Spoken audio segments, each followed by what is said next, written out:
ایمان اور روحانیت کا ارتقا بھی ہوتا رہے. اگر اس کے ساتھ اللہ کی معرفت، اللہ کی محبت، آخرت کا ایمان، منزل انسان کی جو ہے وہ آخرت ہے، دنیا نہیں ہے، اگر یہ چیزیں ساتھ کے ساتھ ہوتی تو یہ ہرگز فتنہ در حقیقت اسے جس نے بنایا ہے وہ یہ ہے کہ کچھ ایسے اسباب ہوئے ہیں، اور وہ اسباب آج مجھے بیان کرنے کہ در حقیقت موجودہ عیسائیت اس کا سب سے بڑا سبب، اس کے نتیجے میں ایک بہت بڑا گیپ ہے، اپالنگ گیپ، بڑا مہیم خلا ہے، بڑی وسیع خلیج ہے جو حائل ہو چکی ہے کہ ایمان اور روحانیت ختم ہوتے چلے گئے اور یہ ٹیکنیکل اور سائنٹیفک ڈیولپمنٹ بڑھتی چلی گئی. ان دونوں کے درمیان جو مہیم خلا پیدا ہوا ہے اس نے اسے فتنہ بنا دیا ہے، اور عظیم ترین فتنہ بنا. ورنہ اگر اس کے ساتھ ہی اللہ پر ایمان، آخرت پر ایمان، اور انسان کے اندر ایمانی کیفیات، اس کی روحانی کیفیات اگر یہ بھی برقرار رہتی، بلکہ اس کے ساتھ متوازن طور پر ان کو ترقی کرنا چاہیے، تو یہ ہرگز فتنہ نہیں ہے. تو پہلی بات یہ سمجھ لیجئے کہ اگرچہ دجالی فتنے کے جو صفات، اس کے اوصاف، اس کی علامات، اس کے مظاہر جو بھی حدیث کے ذریعے سے ہمیں معلوم ہے، جس کا میں نے ابھی آپ کے سامنے تذکرہ کیا، وہ سب در حقیقت تعبیر ہے اس دور کا جو محاورہ ہے، اس دور کی جو زبان ہے، اس دور میں جن الفاظ سے گفتگو کی جا سکتی تھی، اس دور کے ایڈیم میں آج کی جو سائنٹیفک اور ٹیکنالوجیکل ترقی ہے، گویا کہ اس کی تعبیر کی گئی ہے کہ وہ دجالی فتنہ ہوگا. لیکن اس شے کو فتنہ بنانے والی شے در حقیقت یہ ہے کہ ایک بہت بڑی خلیج حائل ہو چکی ہے ایمان اور روحانیت، اور دوسری طرف سائنٹیفک اور ٹیکنالوجیکل ڈیولپمنٹ میں. ان دونوں کے درمیان اتنا بود اور فخر پیدا ہو گیا ہے کہ جس کی وجہ سے اس نے فتنے کی شکل اختیار کی. اس کا سبب کیا ہے، آج ہمیں اس پر غور کرنا ہے. دیکھیے حضرت مسیح علیہ السلام کا دین، اور جیسا کہ میں نے عرض کیا ہے سورہ کاف کے پہلے رکوع میں تذکرہ انہی کا ہو رہا ہے. وَيُنذِرَ الَّذِينَ قَالُوا اتَّخَذَ اللَّهُ وَلَدًا مَا لَهُم بِهِ مِنْ عِلْمٍ وَلَا لِآبَائِهِمْ كَبُرَتْ كَلِمَةً تَخْرُجُ مِنْ أَفْوَاهِهِمْ يَقُولُونَ إِلَّا كَفُورٌ وَلَعَلَّكَ فَاخِرٌ نَفْسَكَ عَلَىٰ آثَارِهِمْ إِن لَّمْ يُؤْمِنُوا بِهَٰذَا الْحَدِيثِ أَسَفًا. ان آیات کا پہلے ترجمہ آپ سن لیجئے. جو پہلی آیات ہے ان کا ترجمہ ہم کر چکے ہیں. کل حمد اس اللہ کے لیے ہے جس نے اپنے بندے پر کتاب نازل فرمائی اور اس میں کوئی کجی نہ رکھی، جو بالکل سیدھی ہے اور خبردار کرتی ہے ایک ایسی بڑی عظیم اور مہیم جنگ سے کہ جو خاص اللہ کی طرف سے ہوگی، اور بشارت دیتی ہے مومنین کو جو نیک عمل کرے کہ ان کے لیے بہت بڑا اور بہت عمدہ اجر ہے. ماکثین فیہ ابدا، وہ اس میں رہے گے ہمیشہ ہمیشہ. وَيُنذِرَ الَّذِينَ قَالُوا اتَّخَذَ اللَّهُ وَلَدًا، اب دوہرا کر بات آئی، اور تاکہ خبردار کر دے ان کو جنہوں نے یہ کہا کہ اللہ نے کسی کو اپنا بیٹا بنایا. مَا لَهُم بِهِ مِنْ عِلْمٍ، نہیں ہے ان کے پاس اس کے بارے میں کوئی علم. وَلَا لِآبَائِهِمْ، نہ ان کے آباء و اجداد کے پاس کوئی علم تھا، کوئی عقلی دلیل نہیں، کوئی اللہ کی اتاری ہوئی کسی کتاب میں، اللہ کے اتارے ہوئے کسی صحیفے میں اس کے لیے سند نہیں. وَلَا لِآبَائِهِمْ كَبُرَتْ كَلِمَةً تَخْرُجُ مِنْ أَفْوَاهِهِمْ، بہت بڑی بات ہے کہ جو نکل رہی ہے ان کے منہوں سے. إِن يَقُولُونَ إِلَّا كَذِبًا، نہیں بول رہے یہ، نہیں کہہ رہے یہ مگر جھوٹ. فَلَعَلَّكَ بَاخِعٌ نَفْسَكَ عَلَىٰ آثَارِهِمْ، تو اے نبی صلی اللہ علیہ وسلم شاید کہ آپ اپنے آپ کو ہلاک کر لیں گے ان کے آثار پر. یہ آثار کے لفظ کو میں بھی یوں کا تو رکھ رہا ہوں، بعد میں اس کی وضاحت کروں گا. إِن لَّمْ يُؤْمِنُوا بِهَٰذَا الْحَدِيثِ أَسَفًا، اگر یہ لوگ ایمان نہ لائے اس حدیث پر، یہ حدیث قرآن، اس پر اگر یہ ایمان نہ لائے، جیسے کہ وہاں فرمایا گیا تھا اگر رحمت خداوندی میں داخل ہونا ہے اے بنی اسرائیل تو یہ شاہدرہ ہے رحمت خداوندی کا قرآن حکیم، آؤ اور داخل ہوئے. یہاں پر ان عیسائیوں کو متنبہ کیا جا رہا ہے اگر وہ اس حدیث پر، یہ حدیث اللہ کی کتاب، احسن الحدیث کتاب متشابہہ وَبِأَيِّ حَدِيثٍ بَعْدَهُ يُؤْمِنُونَ، اگر اس اللہ کی حدیث پر، اللہ کی کتاب پر یہ ایمان نہ لائے تو جو ان کے آثار ہوگے، جو نتائج نکلیں گے، ان پر اے نبی شاید کہ آپ اپنے آپ کو صدمے اور رنج اور غم سے ہلاک کریں. یہ ہے در حقیقت وہ آیات کی جن میں تذکرہ ہو رہا ہے عیسائیت کا. لیکن عیسائیت سے مراد کیا ہے اسے سمجھیے. حضرت مسیح علیہ السلام کا دین تو بعین ہی وہی دین تھا جو دین آدم سے لے کر محمد تک صلی اللہ علیہ وسلم وعلیہ والسلام جتنے انبیاء آئے ہیں ان کے دین میں کوئی فرق. دین توحید وہی ایمان، البتہ شرائع کے اندر، شریعتوں میں کوئی تفصیلی احکام میں فرق ہوا ہے. شریعت موسوی اور شریعت محمدی میں اللہ صاحب صلاۃ والسلام تھوڑا تھوڑا فرق ہے. دین ایک ہی ہے. شرع لکم من الدین ما وصى به نوحا والذی اوحینا الیک وما وصینا به ابراہیم وموسیٰ وعیسیٰ. دین میں تو ہم نے وہی سے تمہارے لیے بھی معین کی ہے مسلمانوں، کہ جس کی کہ ہم نے نوح کو وصیت کی تھی اور جس کی کہ ابراہیم کو اور موسیٰ کو اور عیسیٰ کو وصیت کی. دین ایک ہے. ان الدین عند اللہ الاسلام. تو دین مسیحی بھی وہی تھا بعید ہی جو دین محمدی ہے اور دین موسوی تھے صلی اللہ علیہ وسلم علیہ الصلوۃ والسلام. البتہ حادثہ جو نہایت عظیم پیش آیا ہے اور وہ یہ ہے کہ ساؤل اس کا نام تھا پہلے، جس نے کہ اپنی زندگی میں حضرت مسیح علیہ السلام جب تک موجود تھے دنیا میں شدید انہیں تکلیفیں پہنچائی، شدید چیزیں پہنچائی، ان کی مخالفت پر کمر بستہ رہا. لیکن اس کے بعد جب انہیں اٹھا لیا گیا یا عیسائیوں کے عقیدے کے مطابق وہ سولی دے دیے گئے، اور اس کے بعد ان کا عقیدہ بھی یہ ہے کہ سولی پانے کے بعد پھر وہ زندہ ہو کر آسمان پر چلے گئے، جبکہ ہم یہ سمجھتے ہیں اور ہمارا ایمان ہے کہ انہیں سولی دی گئی، بلکہ انہیں تو پہلے ہی اٹھا لیا گیا تھا، ان کی جگہ کوئی اور ہے۔ انجیل برنباس نے یہ بات بالکل واضح کر دی کہ در حقیقت وہی حواریین میں سے جس نے کہ غداری کی تھی اور پکڑوایا تھا، مخبری کی تھی، وہی ہے جس کی شکل بتا دی گئی تھی حضرت مسیح علیہ السلام کے جیسی مانند، اور وہ شخص ہے کہ جو سولی چڑھا۔ بہرحال عیسائیت اس وقت کے جو اس کا عقیدہ ہے اور جو ہمارا عقیدہ اور ایمان ہے، ان دونوں کے روح سے حضرت مسیح علیہ السلام آسمان پر اٹھا لیے۔ اس کے بعد اس نے دین مسیحی میں نقب لگانے کے لیے، جو دین مسیح اصل دین اسلام تھا، اس کو کرپٹ کرنے کے لیے، ڈسرپٹ کرنے کے لیے، اس میں نقب لگانے کے لیے اس نے اپنے ایک مکاشفے کا ذکر کیا کہ میں آ رہا تھا سفر میں کہ مجھے حضرت مسیح نظر آئے ہیں آسمانوں میں، اور انہوں نے مجھے کہا ہے کہ اے ساؤل تو مجھے کیوں ستاتا ہے، اور تو فلاں جگہ جا اور میرے نام سے نبوت کر۔ اس کے بعد اس نے لبادہ اوڑھا عیسائیت کا، اور اس نے آ کر جس طرح عبداللہ ابن سبا نے محمد الرسول اللہ صلی اللہ علیہ وسلم کے دین میں نقب لگائی، اسی طریقے سے اس شخص نے دین مسیحی میں نقب لگائی۔ فرق یہ ہے کہ دین محمدی صلی اللہ علیہ وسلم کیونکہ یہ آخری دین تھا، اب کوئی اور رسول آنے والا تھا، وہ نفس امارہ کے سے مرغوب ہو یا مغلوب ہو، نہ ماحول کے غلط اثرات سے متاثر ہو، نہ جذبات کے کسی طوفانی رو کے اندر بہہ جائے۔ اس کے لیے بھی ضرورت ہے ایک مستقل، زندہ، بیدار، حقیقی تعلق مع اللہ کی۔ اس تعلق مع اللہ کا بھی سب سے بڑا ذریعہ، سب سے اعلیٰ وسیلہ یہ نماز ہے۔ تیسری چیز میں نے عرض کی تھی جو ان سب کا مقصود ہے، اصل میں یہ تمام چیزیں بھی ایک سطح پر آ کر ذرائع کی حیثیت حاصل کر لیتی ہیں، حکمت دین کے اعتبار سے، فلسفہ دین کے اعتبار۔ ان سب کا اپنا ایک ہدف ہے اور اپنا ایک مقصود ہے، اور وہ ہے انسان کی روحانی ترقی، جس کے لیے تعبیر میں نے کل کی تھی اس اصطلاح کے حوالے سے جو حدیث نبوی میں آئی ہے، یتقرب الی عبدی بالنوافل وبالفرائض، تقرب الی اللہ، اللہ سے قریب ہوتے چلے گا۔ اور یہ کوئی مادی قرب کا مسئلہ نہیں ہے، کوئی زمانی یا مکانی فصل ہمارے اور اللہ کے مابین موجود نہیں ہے۔ ہوا معکم اینما کنتم نحن اقرب الیہ من حبل الورید، لیکن یہ کہ ذہول، عدم توجہ، دوسری چیزوں میں دل کا لگ جانا اس طور سے کہ پھر محبت خداوندی کے لیے دل میں جگہ نہ رہنا، یہ چیزیں انسان کو اپنے رب سے دور کر دیتی۔ ورنہ پروردگار کی طرف سے تو ہر وقت ایک دعوت عام ہے کہ ہم تو مائل بکرم ہیں، کوئی سائل ہی نہیں، راہ دکھلائیں کسے، رہنو منزل ہی نہیں۔ وہ احادیث بھی موجود ہے کہ میرا بندہ میری طرف چل کر آتا ہے تو میں بھاگ کر آتا ہوں، وہ اگر بارش بھر آتا ہے میں ہاتھ بھر آتا ہوں۔ تو معلوم یہ ہوا کہ اللہ تعالیٰ کی طرف سے تو ہر وقت دعوت عام ہے، لیکن یہ کہ ذہول، عدم توجہ ہی ہماری طرف سے۔ تو اس توجہ الی اللہ اور تقرب الی اللہ کا بھی سب سے اعلیٰ، سب سے عمدہ، سب سے جامع طریقہ اور ذریعہ نماز۔ یہ ہے میری کل کی گفتگو کا خلاصہ۔ اب آج شاید وہ عنوان آج بھی لکھا ہوا سامنے موجود ہو، کیونکہ عنوان معین کیا گیا ہے، میں اسی کے حوالے سے بات کروں گا۔ طالبان قرآن اور خادمان دین کے لیے نماز کی خصوصی اہمیت، اور اس پر میں بعد میں جیسا کہ میں نے کل بھی عرض کیا تھا تھوڑا سا اضافہ کروں۔ طالبان قرآن سے کیا مراد ہے؟ سب سے پہلے اس کو معین کیجئے۔ قرآن کا طالب، اس سے مراد ہے قرآن مجید سے علم صحیح، فہم صحیح اور ہدایت کا اخذ کر سکتا۔ اس کے لیے ذرائع ہے قرآن کا پڑھنا، یہ بھی اس کا ایک ذریعہ ہے۔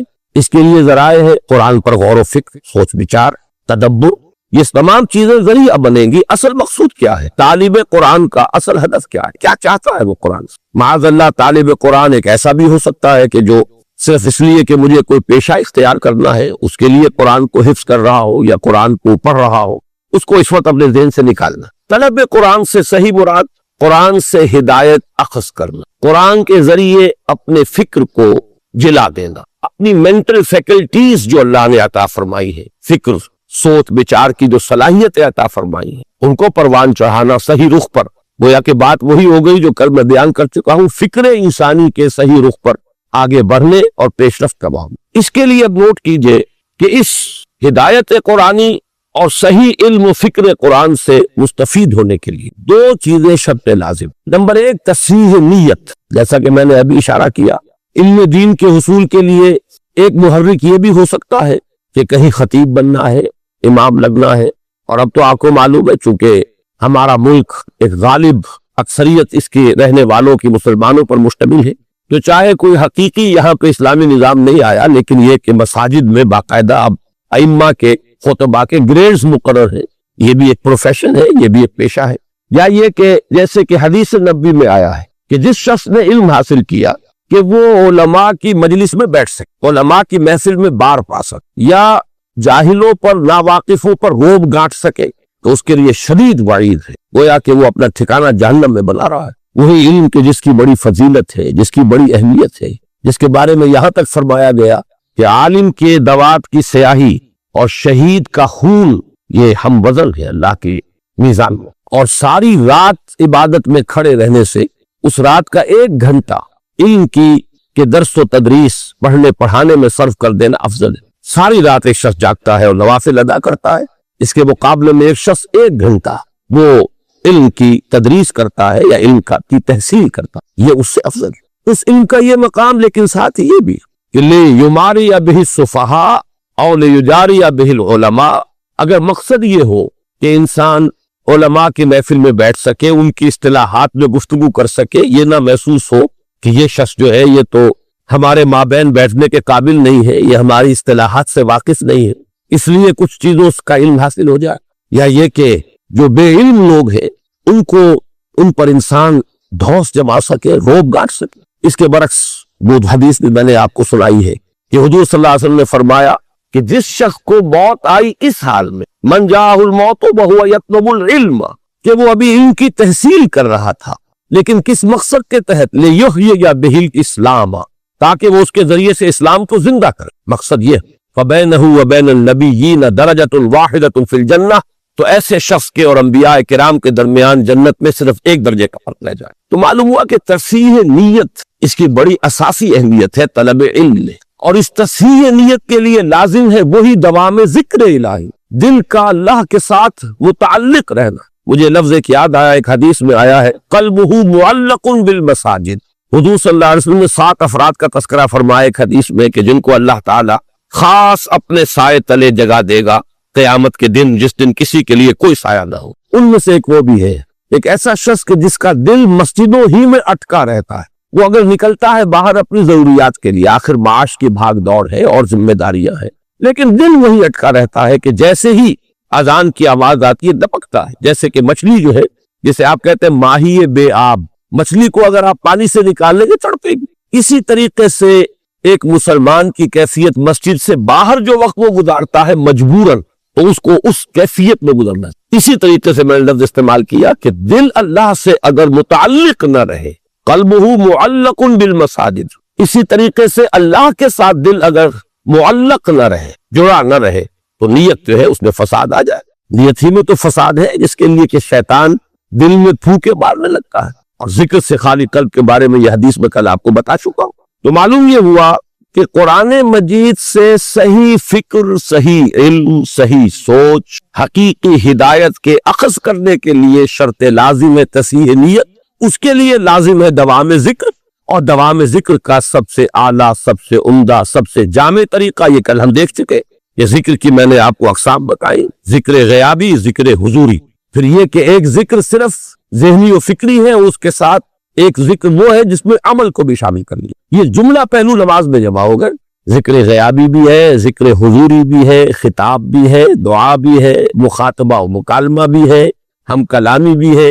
الصلاۃ معراج المومنین اسی لیے اسے کہا گیا.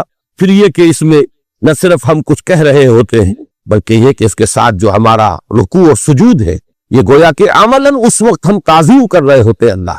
تو پھر جوڑتے جائیے بات کو، اس لیے کہ یہ رب قائم نہیں ہوگا تو پھر کوئی فائدہ نہیں ہوگا سوائے اس کے کہ ایک واعظ آپ نے سن لیا کہ طالب قرآن کے لیے صحیح معنی میں قرآن کی ہدایت سے استفادے کے لیے شرط اول جو شرط لازم کی حیثیت رکھتی ہے وہ ہے تصحیح نیت. اس کے لیے ضروری ہے دوام ذکر، اور ذکر کا جامع ترین، بلند ترین طریقہ ذریعہ نماز. اسی طرح طالب قرآن کے لیے ایک دوسری شرط، وہ شرط یہ ہے کہ جیسے جیسے علم اور ہدایت حاصل ہو اس کے ساتھ ساتھ عمل بھی فوراً شروع ہو جائے. اس میں اگر گیپ واقع ہو جائے گا، ایک بات سمجھ میں آ گئی ہے، ذہن پر منکشف ہو گئی، دل نے گواہی دے دی کہ ہاں بات ٹھیک ہے، دیکھنا تقریر کی لذت کے جو اس نے کہا، میں نے یہ جانا کہ گویا یہی میرے دل میں تھا، میری فطرت یہی کہہ رہی ہے، مجھے اپنے اندر سے اسی بات کی گواہی مل رہی.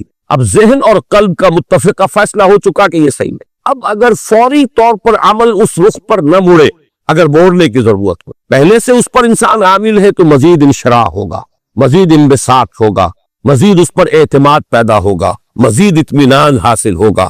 یہی وہ لفظ ہے کہ جو آیا ہے بلند ترین کیفیت کے لیے نفس انسانی کے نفس مطمئنہ، یا ایتھا النفس المطمئنہ ارجعی الی ربک راضیۃ مرضیہ. تو پہلے سے اس پر عامل ہے تو مزید اطمینان، مزید انشراح پیدا. نہیں ہے تو اب اس کی طرف رخ کو موڑنا لازم. یہ نہیں کریں گے تو وہی گیپ شروع ہو جائے گا. لما تقولون ما لا تفعلون، کیوں کہتے ہو جو کرتے ہیں. یہاں سے جو گیپ شروع ہوتا ہے انسان کے فکر و عمل کا گیپ کہہ لیجئے، علم و عمل کا فصل کہہ لیجئے، قول و فعل کا تضاد کہہ لیجئے، یہی ہے کہ جو آگے بڑھ کر یہی وہ روگ ہے، یہی وہ مرض ہے.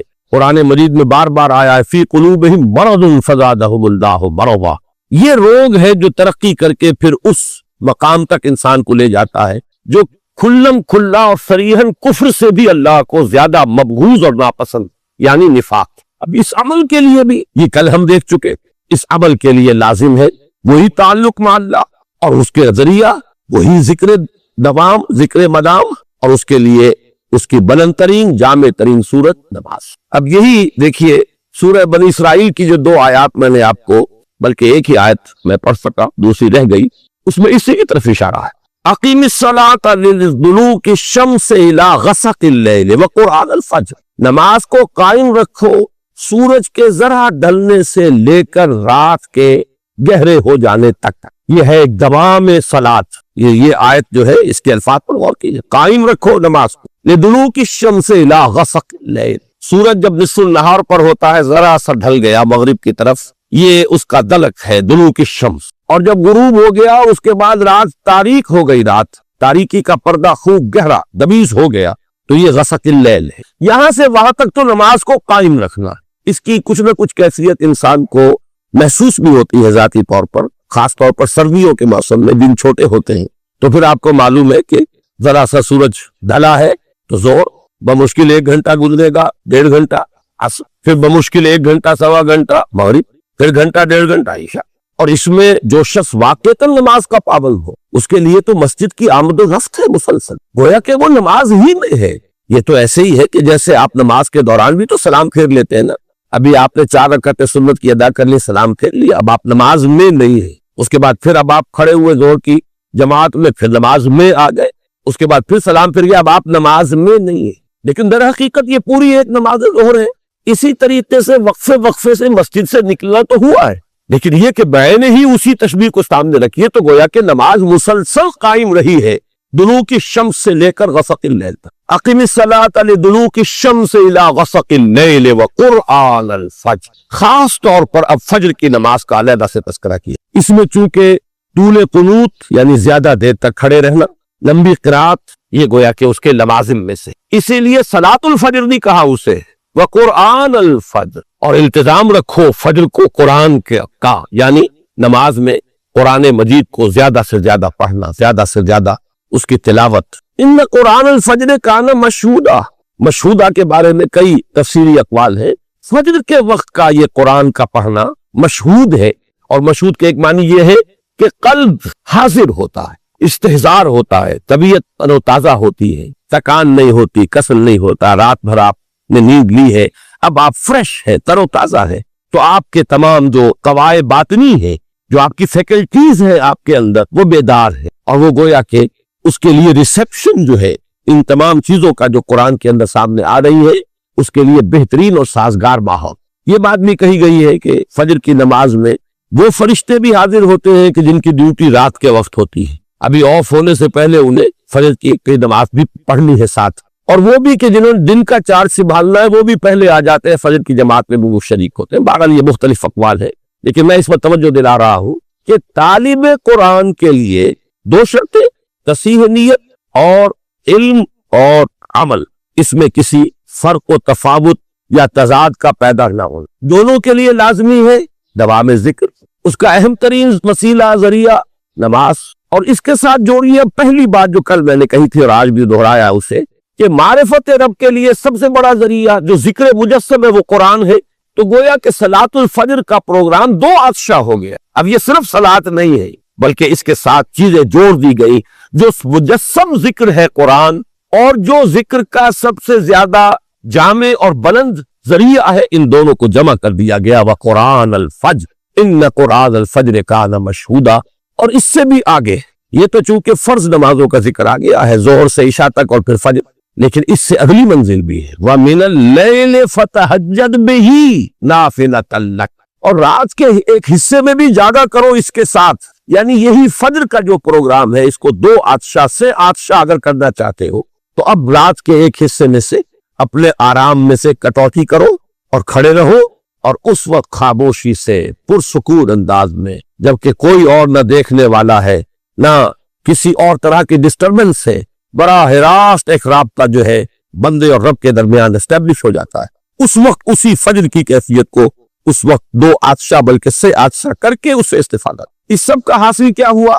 اس سب کا حاصل وہ ہے جو اقبال کے اس شعر میں ہے کہ چون بجاں در رفت جہاں دیگر شود جہاں چو دیگر شد جہاں دیگر۔ جب یہ قرآن کسی کے اندر اتر جاتا ہے، اس کے اندر تبدیلی آ جاتی، اندرونی کیفیات، اندرونی احساسات، اندرونی میلانات، اندرونی رجحانات، انہی کو ہم کہیں گے جو اقدار ہیں، جو ویلیوز ہیں، ان میں انقلاب آ جائے۔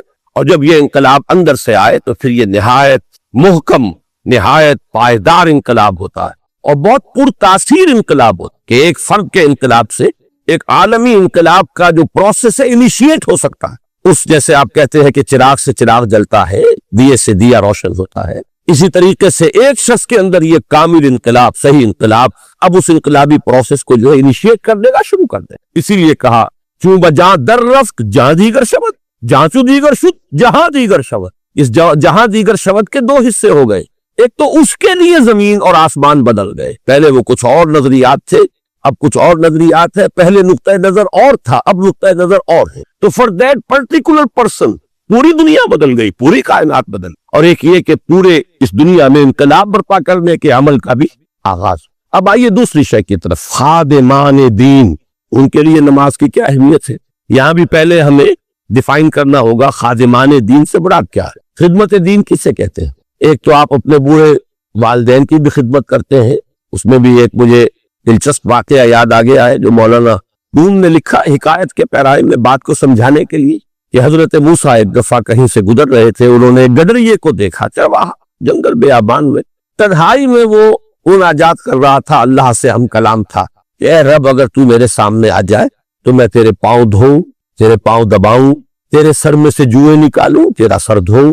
اب ایک تصور یہ تھا اس کا، کوئی ہوگا اس کا کوئی بزرگ، کوئی بوڑھی والدہ، بوڑھا والد، یا کوئی چودھری ہوگا اس کا جو اس سے یہ خدمتیں لیتا ہوگا، تو اس کے ذہن میں خدمت کا یہی ایک تصور تھا، تو اپنے اس ذہن کی محدود سی دنیا میں وہ یہی چیزیں آفر کر رہا تھا اللہ کہ اللہ میرے دل میں تو مجھے وہ شعر یاد آ رہا اقبال کا کہ کبھی ہے حقیقت منتظر نظر آ لباس مجاز میں کہ ہزاروں سجدے تڑپ رہے ہیں میری جبین نیاز۔ تو ایک جذبہ ہے، اللہ سامنے ہو ہم کیا کریں گے؟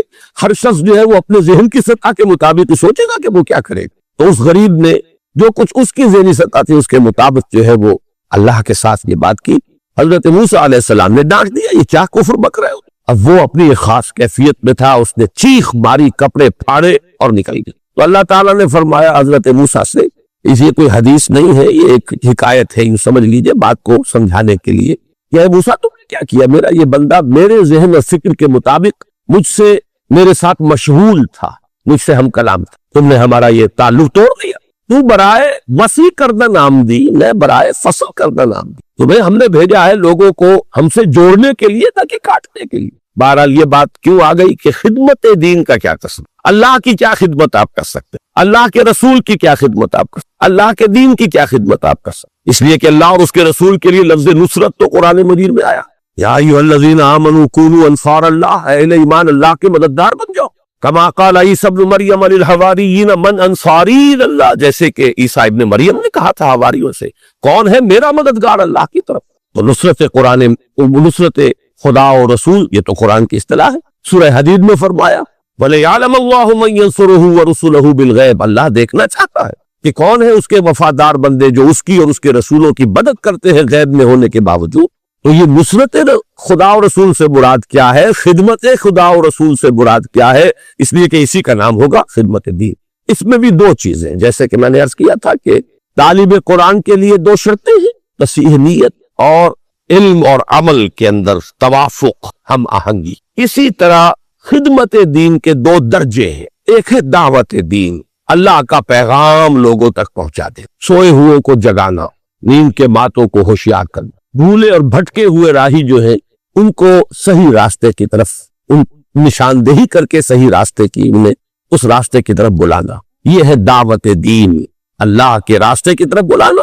ادعو الی سبیل ربک بالحکمت والموعظۃ الحسنۃ وجادلھم باللتی احسن، بلاؤ اپنے رب کے راستے کی طرف حکمت کے ساتھ اور اچھی نصیحت کے ساتھ، اور کہیں مجادلہ اور جھگڑا بھی کرنا پڑ جائے تو بھی بڑے خوبصورت انداز۔ کوئی ضدی آدمی ایسے بھی ہوتے ہیں کہ جن کے ساتھ ذرا مناظرے کا اور مجادلے کا انداز اختیار کرنا پڑتا ہے، لیکن اس میں بھی تمہاری طرف سے تمہارے طرز عمل میں ظاہر ہونا چاہیے کہ نہایت عمدگی کے ساتھ، خوبصورتی کے ساتھ۔ یہ جو دعوت دین ہے یہ خدمت دین کی پہلی منزل، اور خدمت دین کی دوسری منزل اقامت دین، دین کو قائم کرنا۔ اسی کو ہم آج کل جو ہے ایک نئی اصطلاح کے حوالے سے تعبیر کر رہے ہیں، اسلامی انقلاب، پورے نظام کو بدل دینا۔ اس کے نظام میں اس وقت جو بھی قائم ہے، جو کجی ہے، اللہ سے دوری ہے، دین سے بعد ہے، ظلم ہے، ناانصافیاں ہیں، استحصال ہے، ان سب کا قلع کما کر کے جیسے کہ ایک فرد اللہ کا بندہ بن جائے، ایسے ہی پورا نظام اللہ کی بندگی میں آ جائے، یہ اقامت۔ اس کے لیے جد و جہد، اس کے لیے محنت،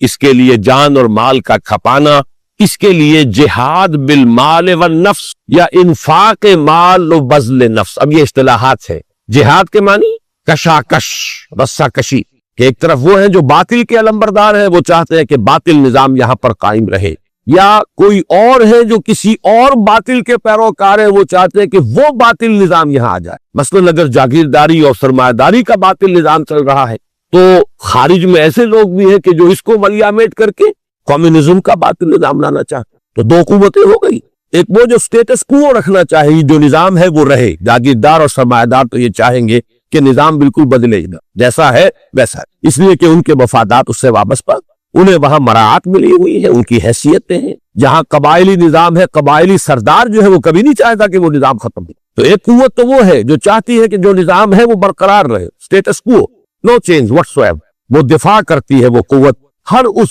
قوت کے مقابلے میں کہ جو کوئی کسی قوت کی بھی تبدیلی لانا چاہے۔ پھر یہ کہ تبدیلی کا بھی ایک دوسرا نقطہ نظر بھی موجود ہے، کمیونزم، اس کے ماننے والے، اس کے چاہنے والے، اس کے لیے محنت کرنے والے، جدوجہد کرنے والے، وہ بھی میدان پہ۔